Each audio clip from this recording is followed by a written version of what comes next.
la pandémie de coronavirus sévit à travers le monde entier. Et malheureusement pour elle, les stars ne sont pas épargnées. Guéries, elles conservent tout un souvenir douloureux de leur expérience.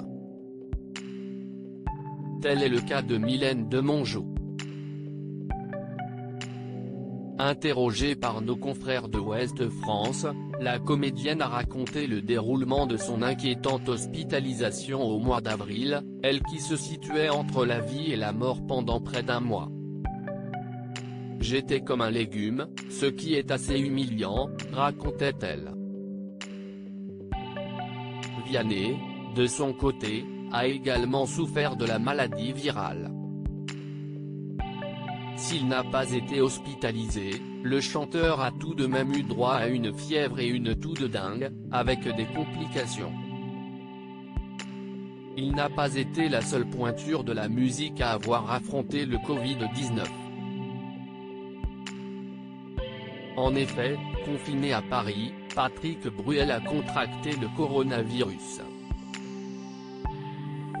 En admettant avoir passé un sale moment, rongé par la peur, l'interprète de Casser la voix a fait confiance aux médecins. « J'ai senti des symptômes du coronavirus un peu forts. J'ai tout fait pour me soigner, pour me protéger, pour avancer sans paniquer. Avec l'aide des médecins, au téléphone, j'ai pu régler la chose », disait-il à France Info. Un quotidien difficile qu'il a vécu loin des regards. Autre star de la chanson à avoir souffert du coronavirus, Madonna. La reine de la pop a d'abord annoncé à ses fans qu'elle a été testée positive aux anticorps de la maladie. Ce mercredi 6 mai, sur Instagram, la compagne d'Ala Malik Williams a affirmé qu'elle soupçonnait avoir contracté la pathologie suite à son passage en France. « J'ai été malade à la fin de ma tournée à Paris il y a plus de 7 semaines, avec de nombreux autres artistes de mon spectacle mais en même temps », a-t-elle déclaré. Les royautés et politiques également touchés, les têtes couronnées n'ont pas non plus échappé au coronavirus. Après Albert II de Monaco, ce fut au tour du prince Charles de lever le voile sur son état de santé, le mercredi 25 mars. Guéri et confiné en Écosse, il fait de sa mésaventure une leçon pour les Britanniques.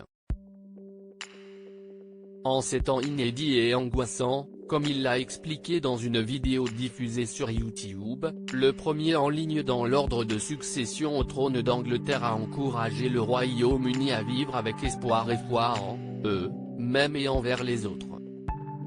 Aucun d'entre nous ne peut dire quand cette situation prendra fin, mais elle prendra fin, a-t-il ajouté.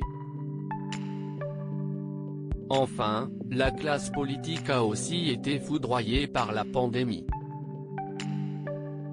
En Angleterre, le Premier ministre Boris Johnson a contracté la maladie avant d'être hospitalisé. Placé en soins intensifs, sa santé a forcé le gouvernement à s'organiser. Ce fut un moment très pénible, je ne peux pas le nier. Il y avait une stratégie sur un scénario à la Staline.